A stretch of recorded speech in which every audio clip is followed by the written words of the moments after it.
Have you ever thought of something that seems like a great idea, but once you actually try to apply your idea to real life, it doesn't work out quite the way you expected? In George Orwell's Animal Farm, Old Major's idealism doesn't turn out the way the animals expected it to. In this lesson, we will learn more about animalism, why it didn't work out for the working class animals, and how it compares to communism. In Animal Farm, animalism is based on the ideologies of Old Major. Old Major was a well-respected pig who cared for his fellow animals. He believed that man was the problem, but if the animals stuck together, they could all reap rewards. Under Old Major's philosophy, the animals equally own the farm. Everyone works to the best of their ability, and everyone benefits by receiving the rations they need. Old Major's beliefs are broken down into 7 commandments, which are placed on the barn wall. The 7 commandments. 1. Whatever goes upon 2 legs is an enemy. 2. Whatever goes upon 4 legs or has wings is a friend. 3. No animal shall wear clothes. 4. No animal shall sleep in a bed. 5. No animal shall drink alcohol. 6. No animal shall kill any other animal. 7. All animals are equal. At first, animalism seems wonderful. The animals own the farm, feel free, and don't mind working hard for the benefit of everyone. Most of them, anyway. Molly, the beautiful white mare, doesn't really do her fair share of the work. She's also less satisfied with liberty than she was with some of the luxuries she enjoyed when Mr. Jones was running the farm. But she doesn't stay for long. The real problems begin as the pigs rise to power.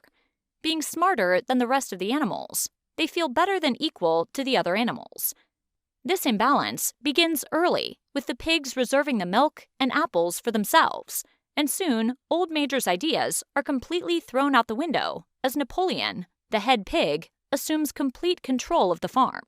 By the end of the story, the commandments have all been changed. 4 legs good, 2 legs better. No animal shall sleep in a bed with sheets. No animal shall drink alcohol to excess. No animal shall kill any other animal. All animals are equal, but some are more equal than others. The pigs even begin wearing Mr. and Mrs. Jones's clothes as they rise in status, while the other animals live in fear of execution.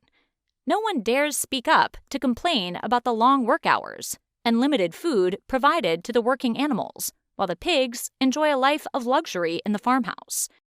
Karl Marx's vision of communism is similar to animalism. Under communism, as described by Marx, the people mutually own property, that everyone works according to his or her ability. The benefits go back to the workers after the government takes what it needs to provide services to the people. This is how the Marxist philosophy intends to diminish the differences in social classes. Of course, those who are accustomed to very little would benefit, while those who are used to luxuries, like Molly, would have to give some of them up.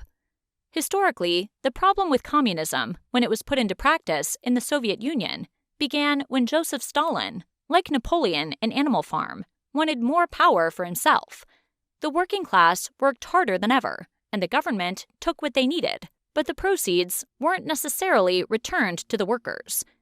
Millions of Ukraine farm workers starved to death as the government stockpiled the food supply in the larger towns, with evidence showing that this was done deliberately by Stalin's government. And the citizens lived in fear because anyone who opposed Stalin was executed.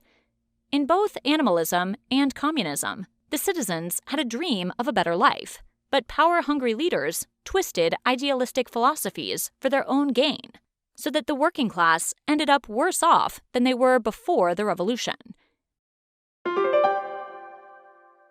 All right, let's take a moment to review what we've learned.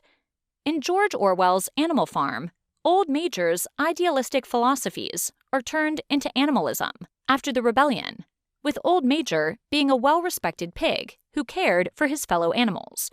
If the rules that were turned into the 7 commandments of animalism were followed by all, the differences between the social classes would disappear as the animals worked together for mutual benefit. Unfortunately, for the working class animals, this is not the case. At first, the animals enjoy their freedom.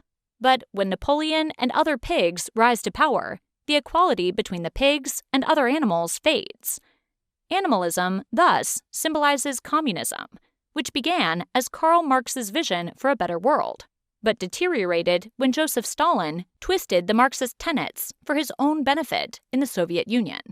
As a result, many people were executed or starved to death, much like what happens when the pigs twist the ideals of animalism for their own gain.